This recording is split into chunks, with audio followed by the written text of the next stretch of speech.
C# haqidagi darsimiz davomlashyotidi. Bugun so'zlamoqchi bo'lgan dars ko'p ishlatilgan kontrollar 9-chi. Vaqt sanag'ich, ya'ni timer.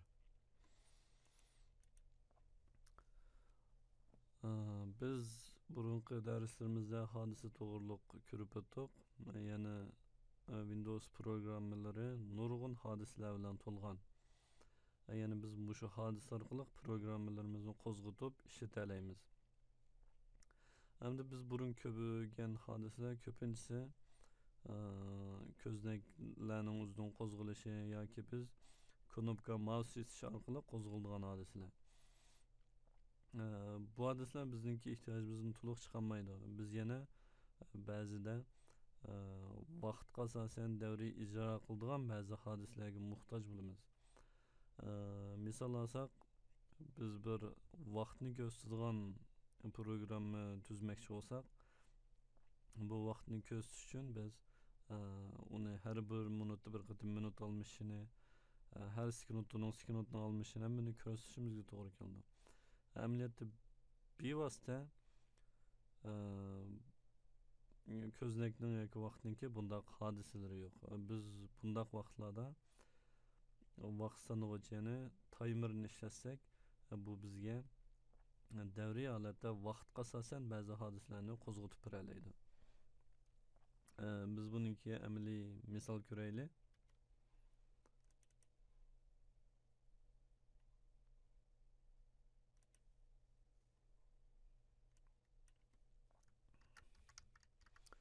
Timer nomida bir projekt qurib oldik.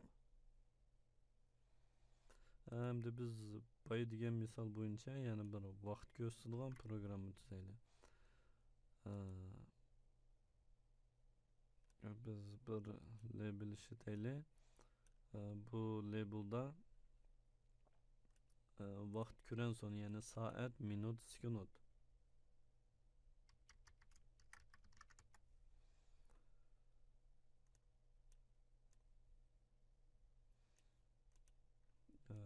Biz kod betini açaylik.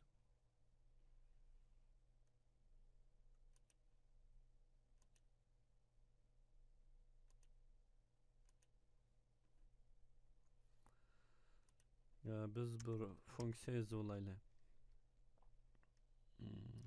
Private void show time. Biz bunun içinde bir o'zgaruvchi miqdorni qo'yaylik. String str time tang. Biz sistemning vaqtini time degan bu obyekt orqali olalaymiz. Buningki no deb bir xoslik bor. Bu navbatdagi vaqtni bizga olib beradi. Hamda biz bu vaqtningki o'zimizga lozimli qismini olib olsak bo'ldi. Amaliyotda buningki soat, minut, sekunddan boshqa yil, oy, kun, hafta kunlari har qanday quchurni ola oladi. Bizga hozir keragi soat, minut va sekund. Biz soatni oldik. To buningki biz arası qo'shib ketdim birini qo'yaylik.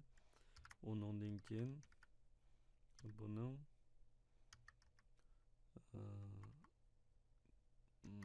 navbatdagi vaqtni minut xosligini olaylik. Minut xosligini oldik. Qo'shib ket.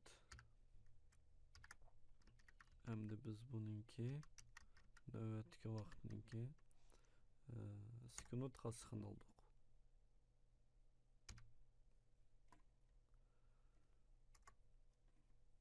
Endi biz buni ko'zligimizga qurib olgan labelning ustini ko'rsataylik. LBL time'ning textidan str time. Bu kodimiz bir quruğu patmani, yani to'liq ko'rinmadi. Biz buni ko'p qurliq qilib ayiraylik. Biz bu programmamizni ijro qilsak,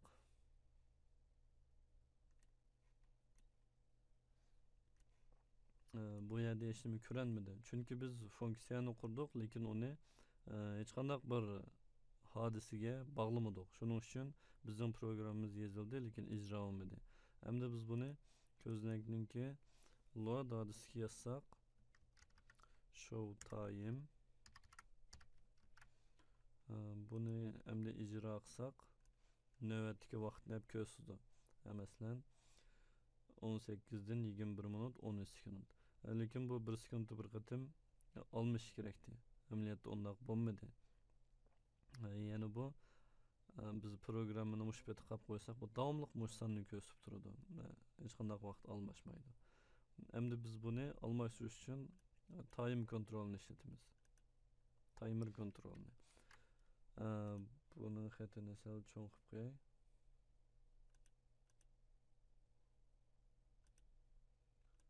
Font size 16.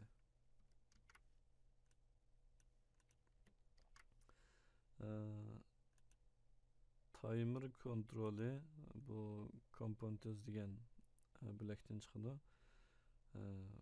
Timer kontrolü mushu. Biz buni qo'shsak yoki tatib kelsak bo'ldi. Lekin bu timer kontrolü ko'znakda ko'rinadigan kontrol emas.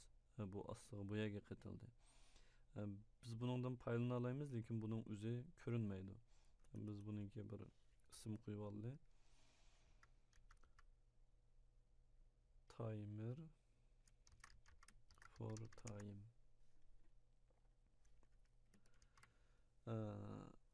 Endi bu timer kontrolning xosligiga qarasak, bundan faqat bir qanchalam xosligi bor.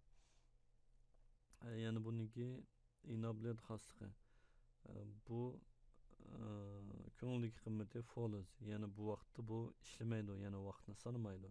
Buni biz true qilib qo'ygan vaqtida ondan sanaydi. Ondan buning eng muhim bir xosligi interval xosligi. Yani bu qanchalik vaqtda bir qatim hodisani qo'zg'atadi. Buningki ko'ngildagi qimmati 100. Bu yerdagi miqdorninki birligi millisekund, yani 100 millisekund. 1 sekund 1000 millisekund oldu. Bu ondan 1 sekundga teng. Bunun qimmatini biz xohlagancha o'zgartirsak bo'ladi. Masalan, 1 sekundda bir qatim harakatlanadigan bo'lsa, qo'zg'aladigan. Buni biz 1000 qilib qo'ysak bo'ldi. Endi biz mushu timerninki har bir qatim hodisani qo'zg'atadigan vaqtida bir mashg'ulotni amalga oshirmoqchi bo'lsak, buningki tick degan hodisasini ishlatamiz. Yani bu timerninki faqat mushu bir tanlam hodisasi bor. Buni qo'shishayli, kod yechildi. Endi biz bu show time degan funksiyani bu yerda ijro qilaylik. Programmani qo'zg'atdik. Qaraydigan bo'lsak, bu yerda hozir sekundda bir qatim vaqtning uchurini yanglayotdi. Endi bu yerda ba'zida 2 sekund bir atlab ketyotdi, ba'zi vaqtda 1 sekund uzunroq turib. Buning sababi bizningki timerimiz 1 sekundda bir qatim almashadi. Lekin kompyuterning soatining sekundining almashgan vaqti bilan bizning timerninki almashadigan vaqti teng bo'lib ketishi notayin. Yani 1 sekund vaqtmi nihoyat uzun vaqt. Biz shunga 1 sekundda 2 qatim almashadigan qilib qo'ysak, buni dal to'g'ri almashadigan qila olamiz. Yani biz timerning xosligini ichib, buning intervalini 500 qilib qo'yaylik. Yani bunda qo'ygan vaqtda 1 sekundda bu yerdagi uchur 2 qatim yangilanadi. Qaraydigan bo'lsak, hozir sekund normal mengayotdi. Bu timerninki vaqt sanog'ishninki ishlatilishiga bir misol. Yani biz buningdan foydalanib nurg'un davriy mashg'ulotlarni amalga oshira olamiz. Masalan, bir son sanaydigan ish bo'lsa-mu, buni ishlatsak bo'ldi. Masalan, biz yana bir label quraylik. Bununkida bir sanoq sanasin. Yani programma qo'zg'algandan boshlab sanoq sanaydigan bo'lsin. Buning ismi lbl counter.